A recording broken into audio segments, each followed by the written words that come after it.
તમારી ઉંમર કેટલી છે દાદા હવે? 32 વર્ષ. તો એટલા વર્ષથી તમે પારંપરિક ખેતી કરતા હતા, તો કોઈ દિવસ એવો વિચાર નહીં આવ્યો હતો કે થોડો અલગ વિચાર કરીને ખેતી કરું?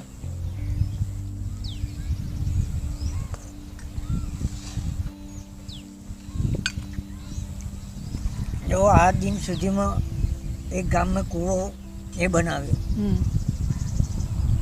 એ 105 ફૂટનો બોર કર્યો અને ત્યાં રાજકોટની મશીન એ કર્યું ને આવી ઢાળિયા પાઇપોથી પાણી ઊંચકીને પોતાના ખેતર સુધી લઈ જઈ અને खेती करता। 2012 तक पूरे हिंदुस्तान में सिर्फ 6 या 7 हज़ार सोलर पंप थे, लेकिन गत 3-4 वर्ष में कब 60 से 17 हज़ार सोलर पंप हो गए हैं। अब तो काफ़ी राज्यों में सरकारें सोलर पंप के ऊपर काफ़ी सब्सिडी दे रही है। तो हम एक सोलर पंप को एक दूसरे परिप्रेक्ष्य में देख रहे हैं। हम सोच रहे हैं कि पूरे भारतवर्ष में भूगर्भ जल से सिंचाई के लिए किसानों को बिजली के ऊपर निर्भर होते हैं। तो बिजली कभी रात को आती है और दिन में आती है तो भी टूट कर आती है, वोल्टेज किसानों को मिलता नहीं है। तो ये एक बड़ा प्रश्न है। तो सोलर पंप इन सबका जवाब दे सकता है, क्योंकि सोलर पंप बिजली दिन में ही देता है। सोलर पंप में कोई इंटरप्शंस नहीं होते, बिजली टूटती नहीं है। तो सिंचाई के लिए सोलर पंप एक बहुत अच्छा विकल्प साबित हो सकता है।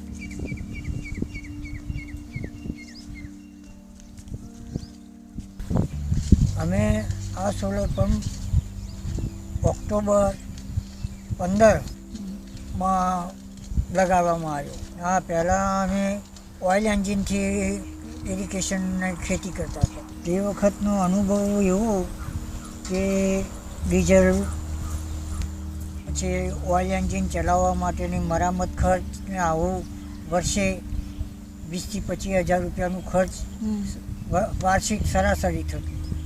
જ્યારે આ સોલર પંપો લગાવ્યા પછી આ 1 વર્ષની અંદર હજુ સુધી અમારે કોઈ એવું મરામત ખર્ચ કે બીજો ડીઝલ પેટ્રોલનો ખર્ચ કરવો પડતો નથી। પણ બીજી શું તકલીફ થતી હતી તમે? તકલીફ તો હવે ઓઇલ એન્જિન ચલાવવા માટે કારણ કે એમાં શક્તિશાળી માણસની જરૂર પડે, એને દેખભાળ માટે કાયમ એક માણસ એને રોકાઈ રહેવો જોઈએ। અને આ તો ચાલુ કર્યા પછી એ ના ઊભા હોય તો આપણે ખેતરની અંદર આપણું કામ કરી શકીએ। ये ढूंढी गांव ऐसा था जहाँ इलेक्ट्रिक कनेक्शन थे, यहाँ डीजल पंप भी किसान चला रहे थे। तो इनको इसमें इंटरेस्ट, इसमें ज़्यादा रस पड़ा, क्योंकि उनकी सिंचाई का खर्च बहुत आता था। तो सोलर पंप से वो समझे उनको फ्री में बिजली मिलेगी, तो ये उनका मेन आधार था। फिर भी वो लोग किलोवाट के 1 किलोवाट के सिर्फ 5,000 रुपये देने तैयार हुए, हालांकि उसकी कॉस्ट 75,000 रुपीज़ 75,000 होती है। तो हमारी रिसर्च ग्रांट में से हमने बाकी के 70,000 रुपये थे वो हमने कंट्रीब्यूट किए और किसानों ने सिर्फ 5,000 रुपये कंट्रीब्यूट किए। અત્યારે જો આપણે જીવન જરૂરિયાતની હવા પાણી ને ખોરાક તેમાં પાણી એ મુખ્ય વસ્તુ છે, એટલે ઘર વપરાશના કામ માટે, ખેતીના કામ માટે અને બીજું કે એનાથી આપણી જરૂરિયાત કરતાં વધારે પાણી હોય તો એનું આજુબાજુના બીજા ખેડૂતોને વેચાણ કરી એ એક આવકની દૃષ્ટિએ આ પંપો અમને સહાયરૂપ થયા। ગઈ ઉનાળુ સિઝનમાં અમે લગભગ 15 ખેડૂતોને પાણીનું વેચાણ કર્યું। એમાં એક જ સિઝનના એટલે 3 થી 4 માસની અંદર 25 થી 30 હજારનું પાણીનું વેચાણના આવક મળી। તો ડીઝલમાં તમે કેટલા પૈસા આપો છો? ડીઝલના તો જે ડીઝલ 5 લીટર 1 વીઘું થતું નથી, 300 રૂપિયા લે છે અત્યારે। તારા બધાનું કેરોસીન લાવીએ તો 250 રૂપિયા તો જ લે છે। 1 વીઘામાં કમસે કમ 600 રૂપિયાનો ખર્ચ પડે। અને સોલારથી 250. સોલાર 250 પતી જાય. તો ફાયદો શામાં છે? સોલારમાં છે.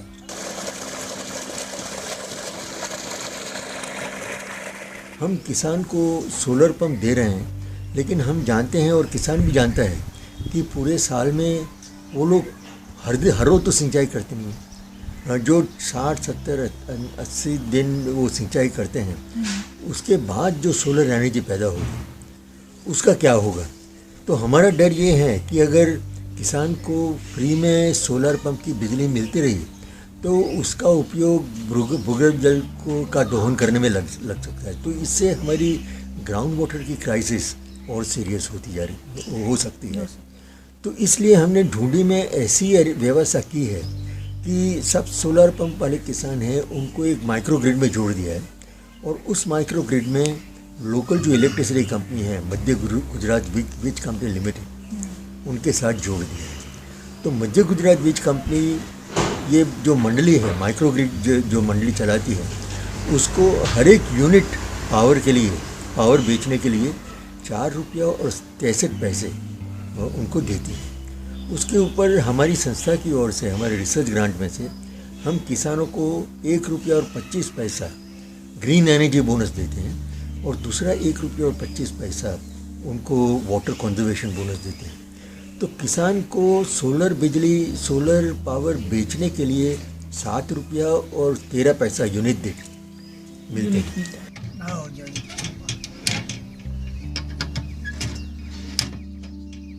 મેં સોલની અંદર વીજ વેચાણની સુવિધા અમને હાથ ધરવામાં આવી, અને આજની તારીખમાં એનું સારું એવું વળતર પણ મળતું થઈ ગયું. એ આજે એક દિવસમાં એક સોલર પંપ આ સૂર્યનો પ્રકાશ ઓછો મળે છે છતાંય 35, 40 થી 45 યુનિટ પર ડે વીજળી પેદા કરી શકે. અને એ વીજળી અમે વીજ MGBCને વેચાણ આપીએ. એટલે એક માસના જો સારું એવું વેચાણ થાય તો 4 તરી 12, 7, 84 લગભગ 8-9 હજારનું એક માસનું વેચાણ વીજ વેચાણ થઈ શકે. फार्मर्स मतलब कि सेम मीटर, ऐसा ही मीटर डिसेंट्रलाइज सिस्टम जहाँ फार्मर्स के खेत में लगा हुआ है वहाँ पे भी ऐसा मीटर लगा हुआ है. तो पर डे फार्मर जितना इवैक्यूएशन करता है, अगर 40 यूनिट्स वो वहाँ से बेचता है तो वो रीडिंग उसको यहाँ पे भी दिख जाएगी. तो फार्मर को भी एक फेथ रहेगा कि वो इतना भेज रहा है और इतना यहाँ पे मंडली को मिल रहा है. और ये टोटल इवैक्यूएशन जो हर एक फार्मर का होगा, वो फाइनल जो हर एक फार्मर का रहेगा ना, वो टोटल रहेगा मंडली का इवैक्यूएशन, कि जो शाम को आपको MGBCL के मीटर में दिख जाएगा कि हर एक फार्मर ने कितना बेचा है. वो अगर आप टोटल कर लेती हो तो वो सेम होगा MGBCL के मीटर से. बराबर. तो हर फार्मर को पता है कि उसने कितना सेव किया है. हाँ, हर रोज कितना सेल किया है, सरप्लस पावर, वो हर एक फार्मर को पता रहता है. वो अपने यहाँ से भी उसको पता चल जाता है, और यहाँ पे आकर देख ले तो भी उसको पता चल जाएगा. આ ઇન્વેટર છે. ઇન્વેટરમાં આજ સુધીમાં કેટલા ફર્યા એવું છે.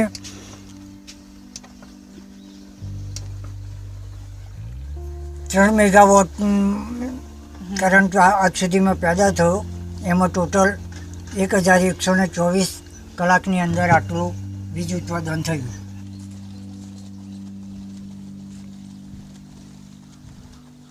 સૂર્યનો પ્રકાશ જેમ જેમ વધતો જાય, વોલ્ટેજ વધતા જાય, એમાં પાણીનો પ્રવાહ વધી જાય. जब ये पंप चलने लगा, जब उन्होंने देखा कि इससे कितना पानी निकलता है, उनके डीजल पंप से भी ज़्यादा पानी निकलता है, जब उन्होंने देखा कि कोई इंटरप्शन नहीं है, सुबह में 7:30 बजे उनका पंप शुरू हो जाता है और शाम को 6, 6:30 बजे तक वो लोग उसको चला सकते हैं सर्दी और गर्मी की मौसम में. जब उन्होंने देखा कि इलेक्ट्रिसिटी कंपनी जो है वो सिर्फ गप नहीं लड़ा रही है, वो उनको पैसे भी दे रही है, उनको मंथली चेक्स मिलने लगे, तब उनको लगा कि ये तो सिर्फ सिंचाई का साधन नहीं है लेकिन आमदनी का साधन भी है. तब दूसरे मेंबर्स भी आने लगे. अब जो दूसरे मेंबर थे वो 25,000 रुपया कंट्रीब्यूट करने को तैयार थे हर एक किलोवाट को. तो अभी जो नए, आज आप जाओगे तब आप देखोगे कि 3 नए सोलर पंप अभी हम डलवा रहे हैं. तो वो जो किसान हैं उन्होंने हर एक सोलर पंप के लिए 1.25 लाख रुपया कंट्रीब्यूट किया है. કોઈક બીજી પદ્ધતિઓ એટલે ખેતીમાં પાણીનો જેટલો બચાવ થાય એવી પદ્ધતિ લાવવા માટે થોડો વિચાર તો કરી રહ્યા છે કે આજે ડ્રીપ પદ્ધતિ છે, સ્પ્રિંકલર છે, આવી કોઈ યોજનાઓ એ થાય તો એનાથી પાણીનો બચાવ પણ કરી શકીએ, થોડુંક વીજનું વેચાણ વધારે થાય, એટલે એક બાજુ થોડો ખર્ચો કરીએ અને આવક વધે એવો વિચાર કરી રહ્યા ખરા। तो सरकार को यही कहना है कि इतनी ज़्यादा सब्सिडी देने की ज़रूरत नहीं, आप सब्सिडी कम करो लेकिन किसान की सरप्लस बिजली आप खरीदो और उसके लिए उसको पोषणक्षम अच्छी कीमत दो। तो किसान का आप आज का प्रॉब्लम नहीं लेकिन पूरी उसकी जीवन का प्रॉब्लम आप सॉल्व कर दोगे, क्योंकि सोलर पैनल की लाइफ 25 साल होती है, एक दफ़ा डाल दी तो उनको आज 20-25 साल तक उनको इससे सप्लीमेंट्री इनकम उनको होती रहेगी और उनको सिंचाई का सबसे बढ़िया साधन मिलेगा। दूसरा ये जो इनकम है उसका दूसरा एक गुणधर्म ये है कि जब मानसून खराब जाता है, बारिश नहीं होती, तब सोलर एनर्जी का प्रोडक्शन ज़्यादा होता है, बादल कम होते हैं, स्काइज क्लियर होते हैं, तो जब किसान की सब फसल बिगड़ती है तब सोलर पंप की इनकम, सोलर एनर्जी की इनकम उनको चालू होती है। जब फसल बहुत अच्छी होती है तब सोलर एनर्जी कम होती है। तो एक इनकम इंश्योरेंस का भी एक डायमेंशन है कि ये जो सोलर एनर्जी को हम एक क्रॉप की तरह प्रमोट करें तो इससे किसानों की आमदनी भी स्टेबल हो सकती है। उसमें जो ड्राउट के समय में, दुष्काल के समय में किसान के ऊपर जो क्राइसिस होती है वो क्राइसिस को हम रिजॉल्व कर सकते हैं। અમે તો બીજા ખેડૂતોને પ્રોત્સાહિત કરીએ છીએ કે તમે પણ આવું વસાવો થોડું, અને આજે એવા 4 ખેડૂતો અત્યારે તો એ લોકોનો સોલર પંપો આજની તારીખમાં લાગી ગયા, હવે ચાલુ કાજ છે। અમારા લીધા પછી બીજા 3 નવા સોલર પંપ આવ્યા, 2 ભાઈએ થોડો એક્સ્ટ્રા લીધું છે, એમ કરીને 4 યુનિટ બીજા નવા વધી ગયા। तो हमारा मानना ये है कि किसान की सरप्लस बिजली अगर ग्रिड खरीद ले तो उसके कई फ़ायदे हो सकते हैं। एक तो किसान को जल और ऊर्जा का वेस्ट जो होता है वो वेस्ट बचाने में उसको इंसेंटिव रहेगा। दूसरा, हमारी जो खेती में जो क्लाइमेट चेंज का वो ग्रीन हाउस गैसेस का जो डेड वेट है वो भी कम होगा, क्योंकि किसान डीजल और ग्रिड इलेक्ट्रिसिटी के बजाय अब अपने खेत में पैदा की गई सोलर एनर्जी यूज़ करेंगे। तीसरा, ये सोलर एनर्जी जो है वो एक नए क्रॉप की तरह उभर सकता है कि वो किसान अपने खेत पे ही बिजली पैदा करता है और बिजली उसको अपनी डोर स्टेप पे ही बेचने के लिए लोकल कंपनी उसको व्यवस्था कर देती है और किसान को इसकी स्टेबल इनकम मिलती है, जो उसको राइस या वीट की खेती से भी ज़्यादा हो सकती है।